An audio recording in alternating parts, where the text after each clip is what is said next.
भाई पुण्यामध्ये राहून जर तुम्ही सोनल स्नॅक्सचा ब्रेड पॅटीस नाही खाल्ला, ब्रेड पॅटीस खाल्लाय. हे दुकान सुरू झालं 52 वर्ष झालेले आहेत. सुरेश अनंतराव सूर्यवंशी, रमेश अनंतराव सूर्यवंशी, ते दोघांनी ही गाडी चालू केलेली आहे. माझं नाव आहे अविनाश रमेश सूर्यवंशी. आमची दुसरी पिढी आहे. मी चालू केलं, वडिलांनी ते 1972 मध्ये चालू केलं. हा पॅटीस 25 पैशाला होता, आज तो 25 रुपयाला आहे. टेस्टमध्ये काहीच बदल नाहीये. जो पॅटीस 25 पैशाला होता तो 25 रुपयाला मध्ये काही बदल नाही.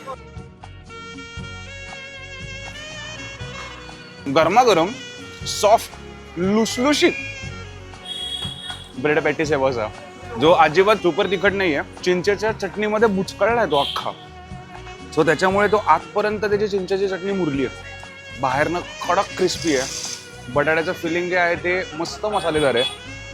बॉय लेजंड आहे, लेजंड. सकाळी फक्त 3 तास आणि संध्याकाळी 6 वाजता उघडतं. कांदा भजी एंडला मिळते. विषय असं आहे, जेव्हा सगळं त्यांचं सामान संपतं तेव्हा ते शेवटी कांदा भजी सोडतात, कारण भजी एकदा सोडली की त्याच्यामुळे तेल खराब होतं आणि मग परत दुसरं काही वापरता येत नाही. सो अख्ख्या गल्लीमध्ये रात्री कांदा भजीचा वास येतो, म्हणजे समजायचं की हे बंद होणार आहे आता. कडक लेगसी आहे वासी.